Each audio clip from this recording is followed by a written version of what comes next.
শহরের আন্ডারওয়ার্ল্ড মাফিয়াদের একটা ক্লাবে মিটিং হচ্ছিল, আর সেই মিটিংয়ে তুফান নামের ছেলেটা এক পাশে বসেছিল।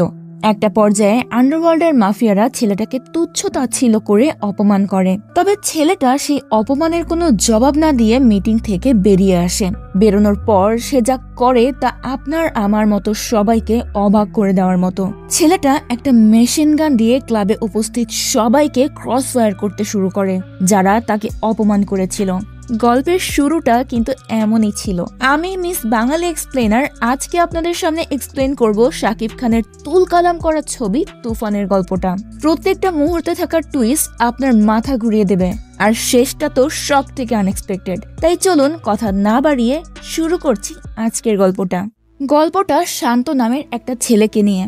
নাম এবং কাজে তার বেশ মিল ছিল। তো শান্ত ছিল একজন জুনিয়র আর্টিস্ট। তার স্বপ্ন সে একদিন অনেক বড় হিরো হবে। তার জীবনটা ভীষণ সাদামাঠা। আপন বলতে তার পৃথিবীতে কেউই নেই। সে যে মহল্লায় থাকে, মহল্লার লোকেরাই তার আপন। তবে এসব নিয়ে তার মনে কোনো আক্ষেপ ছিল না। সে তার ভাগ্যটাকে মেনে নিয়েছিল। তো একদিন শান্ত একটা শুটিং স্পটে যায় কাজ খোঁজার জন্য। সেখানে আমরা সেই মুভির নায়ককে দেখতে পাই। ডিরেক্টর তাকে একটা শর্ট বুঝিয়ে দিচ্ছিল। বুঝিয়ে দেওয়ার পর ডিরেক্টর কস্টিউম ডিজাইনার জুলিকে নায়কের ড্রেসটা নিয়ে আসতে বলে। জুলি তখন একটা রক্তমাখা শার্ট এনে নায়ককে দেখায়। নায়ক লাল রক্তে ভেজা শার্ট দেখে ভীষণ রেগে যায়। তার একটাই কথা, সে এই লাল রঙের রক্তমাখা শার্ট পরবে না। জুলি তার কথা শুনে একটু অবাক হয়। সে বলে, স্যার, রক্তের রং তো লালই হয়। কিন্তু নায়ক তার কথা মানতে নারাজ। সে কোনোভাবেই ওই লাল রংওয়ালা শার্ট পরতে চাচ্ছিল না। এটা নিয়ে সে শুটিং সেটের হাঙ্গামা শুরু করে দেয়। বেচারা শান্ত এসব ঝামেলা সম্পর্কে কিছুই জানতো না। সে হাসি খুশি মুখে ডিরেক্টরের কাছে গিয়ে একটা ছোটখাটো কাজ চায়। ডিরেক্টরের মাথা এমনিতেই গরম হয়েছিল, তাই সে শান্তকে অপমান করে সেখান থেকে তাড়িয়ে দেয়। শান্ত মন খারাপ করে সেখান থেকে চলে যাচ্ছিল। এমন সময় তার সাথে দেখা হয় জুলির। জুলি মনে করে শান্ত হয়তো ব্যাকগ্রাউন্ড ডান্সার, তাই সে শান্তর গায়ে একটা কস্টিউম ছুঁড়ে দিয়ে বলে, তাড়াতাড়ি প্র্যাকটিসে এসো, দেরি হয়ে যাচ্ছে। শান্ত তখন জুলির ভুলটা ভাঙায় না। সে মনে করে হয়তো ব্যাকগ্রাউন্ড ডান্সারের সুযোগ পেলে সে পরবর্তীতে আরো ভালো ভালো সুযোগ পেতে পারবে। সে গিয়ে ডান্স প্র্যাকটিস করতে শুরু করে। তখনই হঠাৎ নায়ক সাহেব শান্তকে দেখে তেলি বেগুনে জ্বলে ওঠে। সে ডিরেক্টরকে ডেকে বলে, আমি এখানে ডান্সের শুটিং করতে পারবো না। আমার থেকে সুন্দর দেখতে লম্বা একটা ছেলে যদি আমার ব্যাকগ্রাউন্ড ডান্সার হিসেবে থাকে, তাহলে আমার দিকে কে তাকাবে?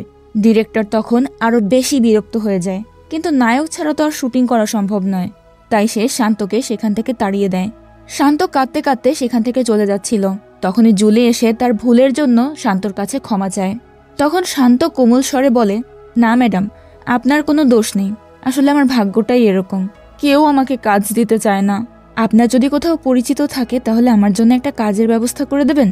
জুলি তখন একটু ভেবে বলে, আসলে আমি তো কস্টিউম ডিজাইনার, আমার সাথে তেমন কারো পরিচয় নেই। তবে দুই একজনের সাথে পরিচয় আছে। আমি অবশ্যই তোমার জন্য কাজ খোঁজার চেষ্টা করব। শান্ত সেটা শুনে খুশি মনে বাড়ি ফিরে যায়। পরের সপ্তাহে জুলি শান্তকে একটা কাজের ব্যবস্থা করে দেয়, কিন্তু সেখানে অ্যাক্টিং এর কোনো সুযোগই ছিল না।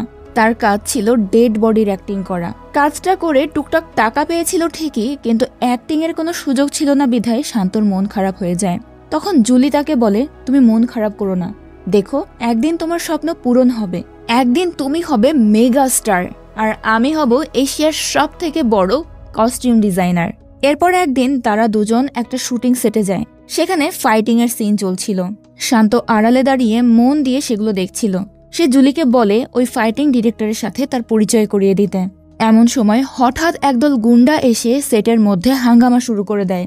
সেটা দেখে শান্ত হিরো স্টাইলে এন্ট্রি নিয়ে ওই গুন্ডাগুলোকে পেটাতে শুরু করে। তার ফাইটিং স্কিল দেখে ফাইটিং ডিরেক্টরও ইমপ্রেস হয়ে যায়। এদিকে ফাইট করতে করতে শান্ত হঠাৎ করেই পানির ভেতর পড়ে যায়। সে যখন পানি থেকে বেরিয়ে আসে তখন তার চেহারা দেখে কেন যেন গুন্ডাগুলো ভীষণ ভয় পেয়ে সেখান থেকে দৌড়ে পালায়। শান্ত নিজেও বুঝতে পারে না গুন্ডাগুলো হঠাৎ করে পালালো কেন। সেদিন বাড়ি ফিরে জুলি শান্তর ফাইটিং এর অনেক তারিফ করে। এরই মাঝে হঠাৎ বাইরের চিৎকারের শব্দ শুনতে পায় তারা। বাইরে উকি মারলে দেখতে পায় শান্তর প্রতিবেশী শিবুর ওয়াইফের প্রসব বেদনা উঠেছে। সেটা দেখে শান্ত আর জুলি দৌড়ে চলে যায় তাকে সাহায্য করার জন্য। তাকে তুলে নিয়ে গিয়ে হসপিটালে ভর্তি করে। তার ইমার্জেন্সি অপারেশনের প্রয়োজন ছিল, আর সেই অপারেশনের জন্য ও নেগেটিভ রক্ত দরকার ছিল। শান্ত তখন দৌড়ে চলে যায় মহল্লায়। গিয়ে মসজিদের মাইকে অ্যানাউন্স করে সবাইকে ও নেগেটিভ ব্লাডের বিষয়টা জানায়। তার কথা শুনে বেশ কয়েকজন ও নেগেটিভ ব্লাড ডোনার চলে আসে তার সাহায্যের জন্য। যাই হোক, সঠিক সময়ে ব্লাড জোগাড় করতে পারায় শিবুর ওয়াইফের অপারেশন সুন্দরভাবে হয়ে যায়। শিবুও তখন ভীষণ খুশি হয়। সে শান্তর কাছে কৃতজ্ঞতা প্রকাশ করে। ঘটনাক্রমে সেখানে সেই ফাইটিং ডিরেক্টরও উপস্থিত ছিল। সে শান্তর এমন মহানুভবতা দেখে ইমপ্রেস হয়ে এসে তাকে বলে, তুমি আসলে রিয়েল হিরো, কিন্তু তোমাকে তো হিরো বানানোর সামর্থ্য আমার নেই, তবে আমি তোমাকে ভিলেন বানাতে পারি। আমার পরবর্তী মুভিতে তুমি হবে সেকেন্ড ভিলেন। কথাটা শুনে শান্ত ভীষণ খুশি হয়। কিছুদিনের মধ্যেই ফিল্মের শুটিং শুরু হয়ে যায়। শান্ত নিজের সর্বোচ্চটা দিয়ে অ্যাক্টিং করতে থাকে, কারণ তাকে তো নিজেকে প্রমাণ করতে হবে। তার অ্যাক্টিং স্কিল দেখে সবাই ইমপ্রেস হয়ে যায়। এরপর আসে নায়িকা সূচনার শুটিং এর পালা। সূচনা হালের ফেমাস একজন নায়িকা, সেই সাথে তরুণ সমাজের ক্রাশ। তো শুটিং এর আগে জুলি তাকে তার কস্টিউমটা এনে দেয়, কিন্তু সূচনা সেটা পরতে চায় না। সে স্পষ্ট ভাষায় জানিয়ে দেয়, আমি এখন যে পোশাক পরে আছি সেটা পরেই শুট করব। তাতে যদি কারোর পছন্দ হয় তাহলে শুট করুক, না হলে প্যাক আপ করে দিক। কথাটা শুনে সবাই খুব বিরক্ত হয়ে যায়, কারণ সূচনা তখন শাড়ি পরেছিল, আর ওই সিনটার জন্য শাড়ি অ্যাপ্লিকেবল ছিল না। এবারও সূচনার কথাই মেনে নেওয়া হলো। সেদিন বাড়ি ফিরে শান্ত শুটিং সেটের গল্পগুলো তার মহল্লার লোকেদেরকে শোনাতে শুরু করে। সবাই খুব মন দিয়ে শান্তর গল্প শুনছিল। সেদিন সূচনার সাথে শান্তর একটা সিন ছিল, যেখানে শান্ত সূচনাকে কিডন্যাপ করে নিয়ে যাচ্ছে। সেই গল্পটাই সে মহল্লার সবাইকে খুব আগ্রহ নিয়ে শোনাচ্ছিল, আর মহল্লার সবাইও খুব ইন্টারেস্টের সাথে সেটা শুনছিল। তারা কৌতূহল নিয়ে জিজ্ঞেস করে, শান্ত ভাই এর পর কি হলো? কিন্তু শান্ত পরের কথাগুলো আর বলতে চায় না, শুধু বলে এর পর কি হলো সেটা দেখার জন্য সিনেমা হলে যাবে। পরদিন শুটিং সেটে শান্ত যখন তার সিন করছিল, তখন সূচনা অদ্ভুতভাবে তার দিকে তাকিয়ে থাকে। কিছুক্ষণ পর সে জুলিকে ডেকে জিজ্ঞেস করে, এই ছেলেটাকে আগে তো কখনো দেখিনি। তখন জুলি বলে, ম্যাম ওর নাম শান্ত, খুব ট্যালেন্টেড একটা ছেলে। আগে ছোটখাটো রোলে কাজ করত, কিন্তু এবার সেকেন্ড ভিলেন হিসেবে কাজ পেয়েছে। সূচনা তখন একটু রহস্য নিয়ে বলে, ও তো ভীষণ হ্যান্ডসাম, ওর তো হিরো হওয়া উচিত। জুলি সেটা শুনে বোঝা যায় সূচনার শান্তর উপর নজর দিচ্ছে, কিন্তু সেটা তো হতে দেওয়া যাবে না, কারণ জুলি শান্তকে ভালোবাসতো। তাই সে বানিয়ে বানিয়ে শান্তর নামে এক গাদা মিথ্যে কথা সূচনাকে বলে। তবে সূচনা সেটা নিয়ে উপহাস করে বলে, তাতে কি সমস্যা আছে, আমার তো প্লে বয় পছন্দ। জুলি বেচারি তখন হতাশ হয়ে ফিরে এসে শান্তকে বলে, সূচনা ম্যাডাম তো তোমার অনেক তারিফ করছে, তোমার প্রতি তো অনেক ইমপ্রেস হয়ে গেছে। এই কথা শুনে শান্ত তো ভীষণ খুশি হয়ে যায়। তবে জুলি খুশি হতে পারে না। সে শান্তকে জোর দেখিয়ে বলে, দেখো তুমি শুধু আমার হিরো, আর কারো দিকে যেন নজর দেবে না। শান্তও তখন তার কথা মেনে নেয়, কারণ সেও জুলিকে অনেক ভালোবাসত। দেখতে দেখতে মুভির শুটিং শেষ হয়ে যায়। এরপর যখন এডিটিং এর সময় আসে, তখন সূচনা ডিরেক্টরকে ডেকে বলে, মুভি এডিট করার সময় আমাকে একটু সাথে রাখবে তো, কিছু দরকার আছে। এদিকে শান্ত মুভি রিলিজ হওয়ার খুশিতে মহল্লার সবাইকে নিয়ে উল্লাসে মেতে ওঠে। সবাই খুব আগ্রহ নিয়ে হলে যায় শান্তর মুভি দেখার জন্য, কিন্তু সিনেমা হলে গিয়ে বাধে এক বিপত্তি। সবাই খুব এক্সাইটমেন্ট নিয়ে মুভি দেখছিল। একটা সময় পর শান্ত এক্সাইটেড হয়ে বলে ওঠে, এই তো এখনই আমার সিন আসবে। কিন্তু দেখা যায় সেখানে শান্তর কোনো সিনই নেই। শান্ত সেটা দেখে ভীষণ অবাক হয়। এরপর আরো বেশ কয়েকটা জায়গায় শান্তর সিন ছিল, কিন্তু কোথাও তাকে দেখা যায় না। তখন মহল্লাবাসী তার উপর ভীষণ রেগে যায়। তারা নিজেদের জরুরি কাজ ফেলে শুধুমাত্র শান্তর মুভি দেখার জন্য সেখানে গিয়েছিল। কিন্তু শান্তকে যখন মুভিতে দেখানো হয় না, তখন তারা শান্তকে উল্টোপাল্টা বলতে শুরু করে। তাকে মিথ্যেবাদী, প্রতারক বলে অপমান করে সেখান থেকে চলে যায়। শান্ত নিজেই এই বিষয়টাতে ভীষণ ভেঙে পড়েছিল। নিজের সর্বোচ্চ চেষ্টা করেছিল সে অডিয়েন্সের মন জয় করার জন্য। পুরো দুনিয়াটাই যেন শান্তর কাছে অর্থহীন মনে হচ্ছিল। তাই সে নিজেকে শেষ করে দেওয়ার সিদ্ধান্ত নেয়। কিন্তু সে যখন সুইসাইড করতে যায়, তখনই হঠাৎ একদল লোক এসে তাকে কিডন্যাপ করে নিয়ে যায়। শান্ত বুঝে উঠতে পারছিল না তার সাথে কি হচ্ছে। সে চিৎকার করে বলতে থাকে, আমাকে ছেড়ে দাও। তাকে ধরে নিয়ে যায় একটা গোপন আস্তানায়। সেখানেই সে দেখা পায় বাংলার মুকুটহীন বাদশাহ তুফানের। মজার ব্যাপার হলো, তাদের দুজনকে হুবহু একই রকম দেখতে ছিল। তুফান তার কাছে এসে বলে, অনেকদিন ধরেই শুনছি আমার মতো কাউকে নাকি দেখা যাচ্ছে, তবে তোমাকে কখনো সামনাসামনি দেখিনি। এরপর যখন সূচনা এসে তোমার খবর দিল, তখন ভাবলাম তোমার সাথে একবার দেখা করা যাক। তখন জানা যায় শান্তর ওই মুভি থেকে সিন ডিলেট হওয়া আর তার কিডন্যাপিং এর পেছনে মূলত সূচনার হাত রয়েছে।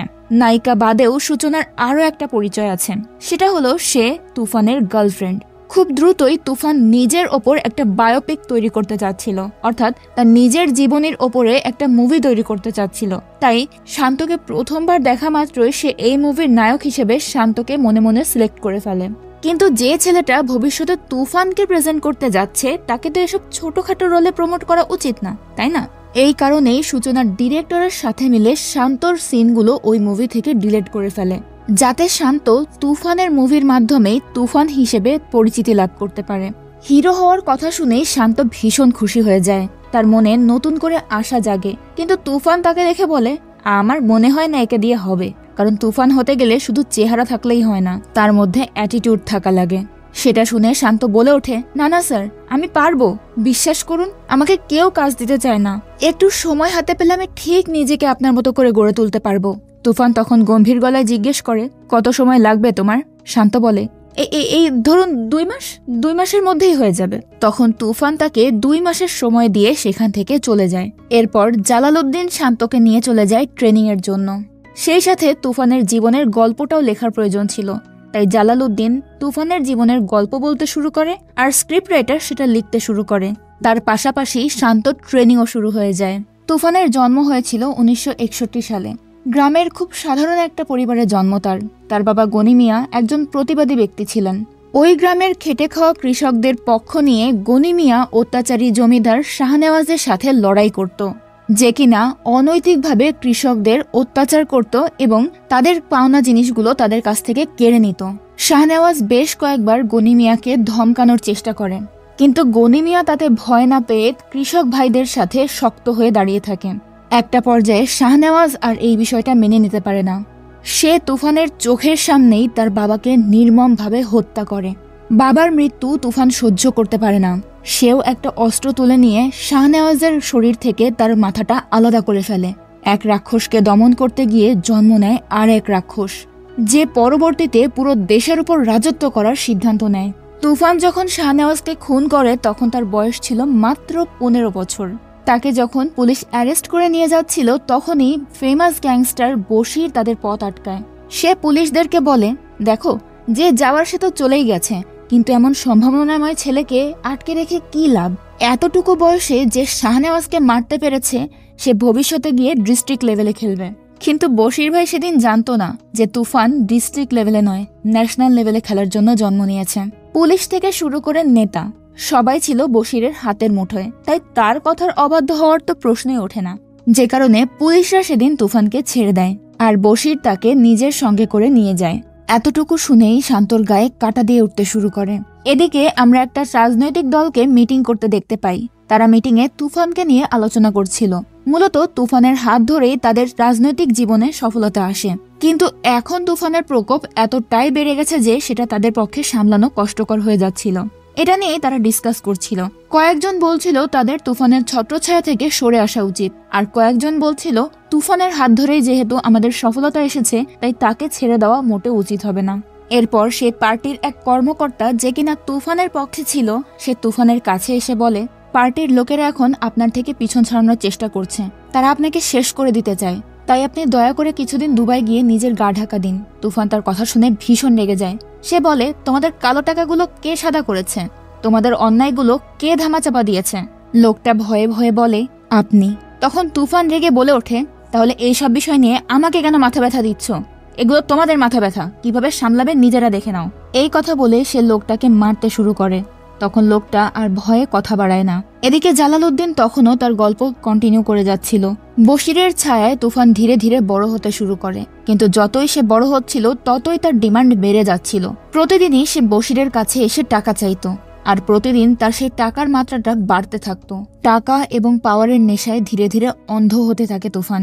বশির প্রথমে বিষয়টা গায়ে না বাঁধালেও পরবর্তীতে তার কাছে ব্যাপারটা খারাপ লাগে। একদিন বশির তুফানকে বলে, পড়েছিল তো অজপরাগার একটা ভাঙাচোরা বাড়িতে, আমি না বাঁচালে এতদিন জেলে থাকতে হতো, এখন আমার উপরে অহংকার দেখাতে আসছো। এই কথায় তুফানের ইগো হার্ট হয়ে যায়। যে লোকটার কারণে একদিন তার প্রাণ বেঁচেছিল, তুফান সেই লোকটা অর্থাৎ বশিরকেই নির্মমভাবে মেরে ফেলে আর তার জায়গা দখল করে নেয়। বশিরের সবথেকে বড় প্রতিদ্বন্দ্বী ছিল তালাত নামের এক গ্যাংস্টার, তাই এবার তুফান তাকে টার্গেট করে। সে তালাতের সাথে দেখা করতে গেলে তালাত তাকে চিনতে পারে না। তখন তালাতের অ্যাসিস্ট্যান্ট তাকে বলে, এ হচ্ছে তুফান, বশিরকে যে মেরে ফেলেছে এটা সেই ছেলে। তুফান তালাতের প্রতিদ্বন্দ্বীকে শেষ করে দিয়েছে এটা শুনে তালাত ভীষণ খুশি হয়ে যায়। খুশি হয়ে তুফানকে একটা বন্দুকও গিফট করে সে। কিন্তু সে জানতো না এই বন্দুকটাই তার জীবনের কাল হয়ে দাঁড়াবে। তালাত তুফানকে নিজের দলে টানার চেষ্টা করে। তখন তুফান হেসে বলে, ভাই প্রথমবার আপনার সাথে দেখা করতে এসেছি তো, তাই আপনাদের সবার জন্য মিষ্টি নিয়ে এসেছি। আপনারা মিষ্টি মুখ করলে আমি খুব খুশি হতাম। তালাতও তখন খুশি হয়ে তার লোকেদের নিয়ে তুফানের আনা মিষ্টিগুলো খেয়ে ফেলে। কিন্তু তারা জানতো না যে ওই মিষ্টির ভেতরে বিষ মেশানো ছিল। ওই বিষ মেশানো মিষ্টি খেয়ে তারা সবাই মৃত্যুর কোলে ঢলে পড়ে। এরপর তুফান তালাতের উপহার দেওয়া সেই বন্দুক দিয়েই তাদের উপর অ্যাটাক করে। তাদের ওপর একাধারে গুলি ছুটতে থাকে যাতে তাদের বেঁচে থাকার কোনো প্রশ্নই না ওঠে। সবাইকে শেষ করে দিয়ে তুফান যখন সেখান থেকে ফিরে যাচ্ছিল তখন দেখতে পায় একটা লোক বেঁচে গেছে। তুফান তখন অবাক হয়ে জিজ্ঞেস করে, কিরে তুই মিষ্টি খাসনি? ছেলেটা তখন ভয়ে ভয়ে বলে, না ভাই, আমার তো ডায়াবেটিস। তুফান জিজ্ঞেস করে, কবে থেকে ডায়াবেটিস হলো? ছেলেটা বলে, ভাই আপনি যখন থেকে মিষ্টি খাওয়ানো শুরু করেছেন তখন থেকেই আমার ডায়াবেটিস হয়ে গেছে। তার এমন উপস্থিত বুদ্ধি তুফানের খুব ভালো লেগে যায়, তাই সে ওই ছেলেটাকে সঙ্গে করে নিয়ে যায়। এরপর তুফান তার অ্যাসিস্ট্যান্ট বেলালের সাথে এটা নিয়ে প্ল্যান করছিল যে সে কিভাবে পুরো দেশের উপর আধিপত্য জমাতে পারে। তখন বেলাল বলে, গুন্ডামি করে একটা এলাকা দখল করা যেতে পারে, তবে পুরো দেশের উপর রাজত্ব করা যাবে না। পুরো দেশে রাজত্ব করতে গেলে রাজনীতিতে ঢুকতে হবে। তুফান তখন রাজনীতিতে ঢোকার প্ল্যানিং শুরু করে। তো তুফান সব রকম প্ল্যানিং শেষ করে পৌঁছে যায় একটা ক্লাবের পার্টি মিটিং এ, যেটা আমরা গল্পের একদম শুরুতে দেখেছিলাম। সেখানে তুফান একটা কোনায় বসে ড্রিঙ্ক করছিল, আর বিরোধী দলের নেতারা একটা জায়গায় বসে তাদের পার্টির মিটিং করছিল। একটা সময় তুফান হঠাৎ করে বলে ওঠে, তোমাদের প্ল্যানিংটা ঠিকঠাক হচ্ছে না, আমার কথা মতো কাজ করলে কনফার্ম পাস। সেটা শুনে এক নেতা রেগে গিয়ে বলে ওঠে, তুই কে রে? কতগুলো মানুষ মেরেছিস জীবনে? 5টা 10টা, আর না হলেও 20-30টা। এখানে যারা আছে তারা সবাই কমপক্ষে 100টা করে মার্ডার করে এখানে এসে বসেছে, তাই আমাদের সামনে নিজের মুখ বন্ধ রাখবি। কিন্তু তুফান তার কথা গায়ে না বাঁধিয়ে চুপচাপ সেখানে বসে থাকে। সেটা দেখে একজন মহিলা নেত্রী রেগে গিয়ে বলে ওঠে, কি ব্যাপার, তোর সাহস তো কম নয়, তুই এখনো এখানে বসে আছিস? এখানে থাকার কোনো যোগ্যতা নেই তোর। তুফান তখন তার কথায় কোনো রিয়াক্ট না করে চুপচাপ বাইরে বেরিয়ে আসে। এরপর গাড়ি থেকে তার মেশিন গানটা বের করে আবারও ভেতরে ফিরে যায় তার যোগ্যতা প্রমাণ করার জন্য। ক্লাবে ঢুকে সে একাধারে সবার উপর গুলি চালাতে শুরু করে। মুহূর্তের মধ্যেই তছনছ করে দেয় সবকিছু। বিরোধী দলকে রাজনীতির পাতা থেকে নিশ্চিহ্ন করে দেয়। তার একটা নীতি ছিল যে শত্রুর শত্রুকে বন্ধু বানানো উচিত। সেই নীতি অনুযায়ী সে থার্ড পার্টিকে টার্গেট করে। তুফান যখন সেই দলের লিডার ইয়াসিনের সাথে দেখা করতে যায় তখন ইয়াসিন সবটা শুনে ভীষণ খুশি হয়, কারণ প্রধান বিরোধী দল শেষ হয়ে যাওয়াতে এখন তারা মাথাচাড়া দিয়ে উঠতে পারবে, তারাই হতে পারবে প্রধান বিরোধী দল। তুফান সেটা শুনে একটু তাচ্ছিল্যের স্বরে বলে, কি তোমরা বিরোধী দল হওয়ার জন্য এত লাফালাফি করছো? আমি তো তোমাদের কাছে সরকার দিতে যাচ্ছিলাম। কথাটা শুনে ইয়াসিনের মাথায় যেন আকাশ ভেঙে পড়ে। সে তুফানের কাছে জানতে চায় তার প্ল্যান কি। তখন বেলাল বলে, তুফান কখনো প্ল্যান করার জন্য মিটিং করে না, প্ল্যান করে এসে মিটিং এ বসে। তুফান যখন ইয়াসিনের সাথে মিটিং করছিল তখন সরকারি দলের বিভিন্ন নেতারা বিভিন্ন জায়গায় নিজেদের কাজে ব্যস্ত ছিল। ঘড়ির কাঁটায় ঠিক 12টা বাজার সাথে সাথে একাধারে তাদের উপর গুলি চলতে শুরু করে। এক নিমিষেই শেষ হয়ে যায় সরকারি দল। কিছুক্ষণের মধ্যেই ইয়াসিনের অ্যাসিস্ট্যান্ট এসে তাকে খবরটা জানালে পুরো দল যেন শকড হয়ে যায়। ইয়াসিন হতবাক হয়ে তুফানকে জিজ্ঞেস করে, তুমি কি চাও? তুফান বলে, পুরো দেশ। এখন যেহেতু সরকারি দল এবং বিরোধী দল কোনোটাই নেই, তাই পরবর্তী নির্বাচনে ইয়াসিনের দল বিপুল ভোটে জয়লাভ করে। ইলেকশনে জয়লাভ করা ইয়াসিনের কাছে স্বপ্নের মতো ছিল, আর আজ তুফানের কারণে তার সেই স্বপ্নটা পূরণ হয়েছে, যে কারণে সে তুফানের উপর ভীষণ খুশি হয়। এক কথায় বলতে গেলে তুফানের ভক্ত হয়ে যায়, আর তার জয়ের মাধ্যমে তুফানও জয়লাভ করে। ইয়াসিন যখন রাষ্ট্রপতি ভবনে শপথ নিচ্ছিল তখন তুফানও নিজের মতো করে শপথ নেয় রাজ্য শাসন করার। এরপর থেকে সারা দেশে শুরু হয় তুফানের ভয়ঙ্কর প্রলয়। পুরো দেশটাই এখন তার হাতের মুঠোয় চলে এসেছিল।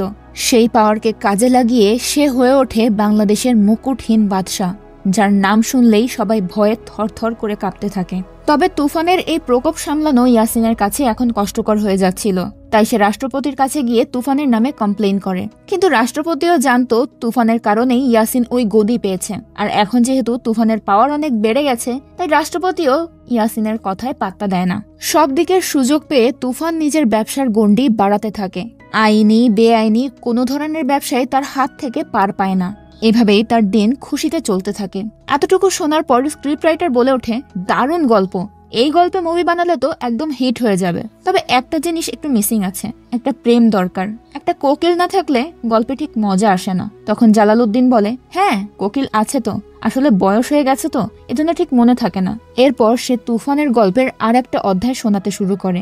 একদিন একটা ক্লাবে গিয়ে তুফানের সাথে সূচনার দেখা হয়। সূচনা সেখানে ডান্সার হিসেবে কাজ করত। প্রথম দেখাতেই সূচনাকে ভালো লেগে যায় তুফানের। এরই মাঝে হঠাৎ সেই সময়কার ফেমাস নায়ক সোহান এসে সূচনার সাথে ডান্স করতে শুরু করে। তুফান সেটা সহ্য করতে পারে না, সে তৎক্ষণাৎ সোহানকে মেরে ফেলে। এটা দেখে সূচনা খুব ভয় পেয়ে যায়, সেই সাথে ইয়াসিন এবং তার পার্টিও খুব ভয় পেয়ে যায়। ইয়াসিন তুফানকে তার অফিসে ডেকে বলে, তুমি কি শুরু করেছো? সোহানের মতো একজন নায়ককে এভাবে সবার সামনে মেরে ফেলাতে কত খারাপ একটা প্রভাব পড়তে পারে তুমি জানো? এখন তোমাকে কেউ বাঁচাতে পারবে না, সবাই তোমার বিরুদ্ধে সাক্ষী দেবে। সেখানে সূচনাও উপস্থিত ছিল। তখন তুফান তার কথার কোনো উত্তর না দিয়ে সূচনার পা থেকে একটা জুতো খুলে সেখানকার একজন নেতাকে পেটাতে শুরু করে। ইয়াসিন এই অবস্থা দেখে বেশ অবাক হয়। তখন বেলাল তার হাতে একটা কাগজ দিয়ে বলে, এই কাগজে যা যা লেখা আছে মিডিয়ার সামনে হুবহু এই কথাগুলো বলে দেবেন, তাহলেই সব সমাধান হয়ে যাবে। ইয়াসিন তখন মিডিয়ার সামনে স্টেটমেন্ট দেয় যে সোহানের মৃত্যুতে তুফানের কোনো হাত নেই, বরং হারুন নামের এক বিজনেসম্যানের হাত রয়েছে এবং সরকার থেকে দ্রুতই তার বিরুদ্ধে অ্যাকশন নেওয়ার কথা চিন্তা করা হয়েছে। মূলত হারুন ছিল তুফানের রাইভাল। এরপর সে সূচনাকে সঙ্গে করে বাড়িতে নিয়ে আসে। সূচনার কোনো পরিবার ছিল না, তাই সেও তুফানের সাথে থাকতে আপত্তি জানায় না। তুফান তাকে বলে, আমার মানুষ পছন্দ না, কিন্তু তোমাকে খুব ভালো লেগেছে, কারণ তুমি মানুষ না, তুমি পরী। সে সূচনার সব স্বপ্ন পূরণ করতে চাচ্ছিল, তাই সূচনা জানায় তার স্বপ্ন বড় হিরোইন হওয়া। তখন থেকেই তুফানের কারণে সূচনা একটার পর একটা প্রজেক্ট পেতে শুরু করে, আর সে হয়ে ওঠে বাংলাদেশের টপ হিরোইনদের মধ্যে একজন। এই পর্যন্ত গল্প শেষ করে জালালউদ্দিন শান্তকে বলে, তোমাকেও এখন থেকে তুফানের মতো হতে হবে, তার চাল চলন, কথাবার্তা, অ্যাটিটিউড সব কিছু বুঝে নিতে হবে। শান্ত তার কথা মতো কাজে লেগে পড়ে। এদিকে ইয়াসিনরা প্ল্যান করতে থাকে কিভাবে তারা তুফানকে পথ থেকে সরাতে পারবে। এর আগেও তারা তুফানকে সরানোর জন্য অনেককে হায়ার করেছে, কিন্তু তুফান তাদের সবাইকে সরিয়ে দিয়েছে, যে কারণে এবার তাদের একজন এক্সপার্ট প্রয়োজন ছিল। তাই তারা ক্রাইম ব্রাঞ্চের সবথেকে ডায়নামিক অফিসার আকরামকে এই কাজের দায়িত্ব দেয়। কিন্তু আকরাম যখন কেসের বিষয় নিয়ে তাদের সাথে কথা বলতে আসে, তখন তার চেহারা সুরত দেখে ইয়াসিনদের ঠিক পছন্দ হয় না। তাদের সন্দেহ ছিল যে আকরাম তুফানের সাথে ঠিক পেরে উঠবে কিনা। তখন আকরাম হেসে বলে, আমি তো আর ওর সাথে ফাইট করতে যাচ্ছি না, ওর সাথে কুস্তিও লড়তে যাচ্ছি না, ওর সাথে আমার লড়াইটা হবে বুদ্ধির, তাই বডির দিকে নজর না দিলেও চলবে। ইয়াসিনরা তখন আর কথা বাড়ায় না। এরপর আকরাম তার টিমকে নিয়ে চলে যায় সিনেমা হলে। সেখানে গিয়ে সূচনার মুভি দেখতে শুরু করে। একের পর এক তারা যতগুলো নতুন মুভি দেখে সবগুলোতেই নায়িকা ছিল সূচনা। আকরামের অ্যাসিস্ট্যান্ট তখন বিরক্ত হয়ে বলে, স্যার এটা কি চলছে? সব মুভির হিরোইন এই মেয়েটাই কেন হবে? কথাটা আকরামের মাথায় একেবারে গেঁথে যায়। সে বুঝতে পারে বড় কোনো পাওয়ার বা কানেকশন না থাকলে রাতারাতি এত সাকসেস পাওয়া কোনোভাবেই সম্ভব নয়। কিন্তু তারা খোঁজ নিয়ে জানতে পেরেছিল সূচনার কোনো পলিটিক্যাল কানেকশন নেই। তাই আকরামের মনে হয় নিশ্চয় তুফানের সাথে এই মেয়েটার কোনো কানেকশন আছে, যে কারণে সে সরাসরি চলে যায় সূচনার সাথে দেখা করতে। গিয়ে তাকে জিজ্ঞেস করে, আপনি কি তুফানকে চেনেন? সূচনা তার মতলব বুঝে যায়, তাই সে খুব কৌশলে বলে, আমি তুফান চিনি, তবে তুফান কে চিনি না। তবে তার এই কথাটা আকরাম ঠিক বিশ্বাস করতে পারে না। তাই সে সূচনাকে তার নাম্বারটা দিয়ে বলে, যদি তুফানের ব্যাপারে কোনো ইনফরমেশন পান আমাকে ফোন করে জানাবেন। এই কথা বলেই সে সেখান থেকে চলে যায়। কিছুক্ষণের মধ্যেই তুফান হন্তদন্ত হয়ে চলে আসে সূচনার কাছে। এসে জিজ্ঞেস করে এখানে কে এসেছিল। সূচনা তখন আকরামের বলা কথাগুলো তাকে খুলে বলে। লুকিয়েও কোনো লাভ নেই, কারণ তুফান কোনো না কোনো ভাবে ঠিক জেনে যাবে। সূচনা তুফানের বিরুদ্ধে মুখ খোলেনি দেখে তুফান তার উপর খুব খুশি হয়। এদিকে আমরা দেখতে পাই শান্ত ততদিনে নিজেকে তুফানের মতো করে তৈরি করে ফেলেছিল। তার লুকস, হাবভাব, কথাবার্তার ধরন সবকিছুই তুফানের মতো হয়ে গিয়েছিল। তাই তাকে তুফানের সামনে নিয়ে আসা হয়। তুফানের সামনে বসে সে নার্ভাস হয়ে পা নাড়াচ্ছিল। সেটা দেখে তুফান বলে ওঠে, তুফানের মতো জামা কাপড় পরলেই তুফান হওয়া যায় না। আমি তোমার একটা পরীক্ষা নেব, যদি তুমি পাশ করো তাহলে ধরে নেব তুমি তুফান হয়ে গেছো। শান্ত তখন খুশি মনে তার কথায় রাজি হয়ে যায়। এরপর তুফান শান্তকে তুফান হিসেবে বাইরে গিয়ে তার ক্লায়েন্টের সাথে একটা ডিল করে আসতে বলে। সে যদি সাকসেসফুলি ডিলটা করে ফেলতে পারে তাহলেই শান্ত পাশ হয়ে যাবে। শান্ত তার কথা মতো ক্লায়েন্টের সাথে গিয়ে দেখা করে এবং তুফানের স্টাইলে কথা বলেই ডিলটা হাতে পেয়ে যায়। সে যখন বিষয়টা এসে তুফানকে জানায় তখন তুফানও খুব খুশি হয়, কিন্তু এতটুকুতে তুফান কনভিন্সড হয় না।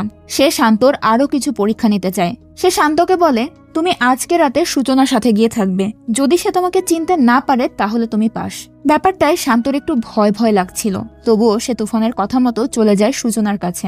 শান্তকে তুফান ভেবে সূচনা যখন তার কাছে আসার চেষ্টা করে তখন শান্ত খুব কৌশলে ব্যাপারটা অ্যাভয়েড করে যায়। এদিকে আকরাম তার টিমের কাছে জানতে চায় যে তারা তুফানের ব্যাপারে কোনো ইনফরমেশন পেয়েছে কিনা। তার টিম জানায় তুফানের ব্যাপারে কোনো ইনফরমেশন পাওয়া যায়নি, তবে তার পালক বাবা জালালউদ্দিনের ব্যাপারে ইনফরমেশন পাওয়া গেছে।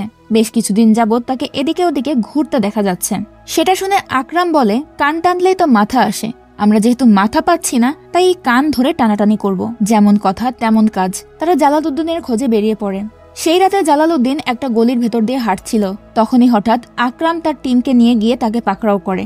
জালালউদ্দিন সেখান থেকে পালানোর চেষ্টা করলে তার পায়ে গুলি করা হয়। তুফান যখন বিষয়টা জানতে পারে তখন দৌড়ে চলে যায় হসপিটালে। সেখানে গিয়ে সে হাঙ্গামা শুরু করে দেয়, সবাইকে মেরে বাবাকে উদ্ধার করে নিয়ে আসে তার গোপন আস্তানায়।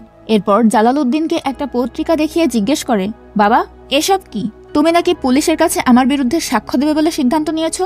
জালাল তখন তার কথার কোনো উত্তর দেয় না। সেটা দেখে তুফান ধরে নেয় খবরটা সত্যি, তাই সে বেলালকে জালালের উপর গুলি চালাতে বলে। কিন্তু বেলালের তখন হাত থরথর করে কাঁপছিল। সেটা দেখে তুফান বলে ওঠে, আমি ওই লোকটাকে আমার বাবার থেকেও বেশি সম্মান দিয়েছি, বেশি ভালোবেসেছি, তাহলে সে কিভাবে আমার সাথে এমনটা করতে পারলো? এই কথা বলে যখন সে জালালের উপর গুলি চালাতে যাবে তখন সূচনা গিয়ে তাকে আটকানোর চেষ্টা করে, কিন্তু তুফান কারো বাধা মানে না, জালালকে নির্মমভাবে মেরে ফেলে। এরই মাঝে ইয়াসিন গিয়ে তাদের লিডারের সাথে দেখা করে। ইয়াসিন তাকে বলে, ইলেকশন খুব কাছাকাছি চলে এসেছে, এখন তুফানকে সরিয়ে দিতে হবে, না হলে আমাদের বিপদ। লিডার তখন তার কথায় সম্মতি জানায়। এরপর ইয়াসিনের অর্ডার অনুযায়ী তুফানের লোকদেরকে ধরপাকড় শুরু হয়। সেই সাথে তার বিজনেসগুলো এক এক করে বন্ধ হতে থাকে। তুফান ভেবে পাচ্ছিল না সে এখন কি করবে। অনেক ভাবার পর তার মাথায় একটা আইডিয়া আসে। সে সূচনার কাছে গিয়ে আকরামকে ফোন করে শান্তকে তার নাম বলে ধরিয়ে দিতে বলে, আর সেই ফাঁকে সে নিজের পরিচয় গোপন করে দুবাই চলে যাবে। তুফান খুব ভালো করেই জানতো আকরাম তাকে হাতে পেলে জীবন্ত ছাড়বে না। সূচনা তখন তার কথা মতো কাজ করতে রাজি হয়ে যায়। এরপর তুফান শান্তকে ডেকে পাঠায়। শান্ত আসলে তুফান তাকে বলে, তোমার একটা শেষ পরীক্ষা আছে, এই পরীক্ষায় যদি তুমি টিকে যাও তাহলেই তুমি হিরো হয়ে যাবে। শান্ত তখন খুশি মনে তার কথা মেনে নেয়। এরপর তুফান শান্তকে নিয়ে দুটো ভিন্ন গাড়িতে রওনা হয়ে যায় দুটো আলাদা জায়গায়। শান্তকে নিয়ে যাওয়া হচ্ছিল তাদের গোপন আস্তানায়, আর তুফান যাচ্ছিল এয়ারপোর্টে। এরপর সূচনা আকরামকে ফোন করে জানায় তুফানের খবর পাওয়া গেছে। সে একটা গাড়ির নাম্বার দিয়ে বলে, তুফান কিন্তু ওই গাড়িতেই আছে, যদি পারেন তাহলে তাকে ধরুন। খবরটা পাওয়া মাত্রই আকরাম তার টিমকে নিয়ে চলে যায় তুফানকে ধরতে। রাস্তার মাঝখানে গাড়ি আটকে তারা তুফানের দেখা পায়। তুফান তখন বলতে থাকে, স্যার আমাকে মারবেন না, বিশ্বাস করুন আমি তুফান নই। কিন্তু আকরাম তার কোনো কথা শোনে না, গুলি করে তাকে রাস্তার মাঝখানে মেরে ফেলে। তুফানের মৃত্যুর খবরটা রাতারাতি ভাইরাল হয়ে যায়। দেশবাসীর মধ্যে তোলপাড় শুরু হয়ে যায়। অন্যদিকে আসল তুফান নিজের মৃত্যুর খবরটা শুনতে শুনতে পাড়ি জমায় দুবাইতে। সবকিছু ঠান্ডা হয়ে যাওয়ার পর আকরাম একদিন সূচনার কাছে গিয়ে জিজ্ঞেস করে, তুমি এটা কিভাবে করতে পারলে? তখনই গল্পের ভয়ঙ্কর একটা রহস্য সামনে আসে। মূলত শান্ত যেদিন তুফান সেজে সূচনার রুমে গিয়েছিল সেদিন সূচনা তাকে তুফান ভেবে ভুল করে বলে, আচ্ছা শান্ত ছেলেটাকে না মারলে কি হয় না, ওর তো কোনো দোষ নেই। সেখান থেকে জানা যায় শান্তকে মারার প্ল্যান তুফান অনেক আগে থেকেই করে রেখেছিল। তবে শান্ত যখন বিষয়টা জানতে পারে তখন আর নিজেকে তুফান হিসেবে পরিচয় দিতে পারে না। সে হাউমাউ করে কাঁদতে কাঁদতে সূচনার পা জড়িয়ে ধরে বলে, আপু আমাকে মাফ করে দিন আপু, আমি তুফান না আপু, আমি শান্ত, আমাকে মারবেন না প্লিজ, আমাকে মারবেন না, আমি কাউকে কিচ্ছু বলবো না, আমি দূরে কোথাও পালিয়ে যাব, আমার হিরো হওয়া লাগবে না, কিন্তু আমাকে প্রাণে মারবেন না। তার এমন কাকুতি মিনতি দেখে সূচনার ভীষণ মায়া হয়। তাই পরবর্তীতে যখন তুফান সূচনাকে শান্তকে আকরামের হাতে তুলে দিতে বলে তখন সুযোগ বুঝে সূচনা আকরামকে আসল তুফানের গাড়ির নাম্বারটাই বলে দেয়। অর্থাৎ সেদিন যে মারা গিয়েছিল সে ছিল আসল তুফান। শান্ত দুবাইয়ে পৌঁছানোর পর সূচনা জুলিকেও সেখানে পাঠিয়ে দিয়েছিল। কিন্তু প্রশ্ন হচ্ছে, সূচনা তো তুফানকে ভালোবাসতো, তাহলে সে এমনটা কেন করলো? আকরাম এই ব্যাপারে সূচনার কাছে জানতে চাইলে সূচনা বলে, তুফান আমাকে হাতের পুতুল বানিয়ে রেখেছিল, যখন যেমনটা মনে চাইতো তখন তেমন ভাবেই ব্যবহার করত, আমি আর এসব মেনে নিতে পারছিলাম না। সূচনা সেটা বলেই সেখান থেকে চলে যায়। কি ভাবছেন গল্পটাও এখানে শেষ হয়ে যায়? না, এখনো গল্পের আসল টুইস্টই বাকি। সূচনার সাথে কথা শেষ করে আকরাম সোজা চলে যায় একটা হসপিটালে। সেখানকার সব স্টাফদেরকে খুন করে সে এক পেশেন্টের কেবিনে গিয়ে তার সাথে হাত মেলায়। তখন জানা যায় লোকটা আর কেউ নয় বরং তুফান ছিল। শুরু থেকেই আকরাম তুফানের হয়ে কাজ করছিল। এতক্ষণ পর্যন্ত আকরাম যা কিছু করেছে তার সবটাই ছিল তুফানের সাজানো। আর গল্পটাও এখানেই শেষ হয়ে যায়। গল্পের শেষে কিন্তু একটা প্রশ্ন রাখা হয়েছে, কি করবে এখন তুফান? এই প্রশ্নগুলোর কারণেই আশা করা যায় আমরা খুব দ্রুতই এই অসাধারণ মুভিটার দ্বিতীয় পার্ট পেতে চলেছি।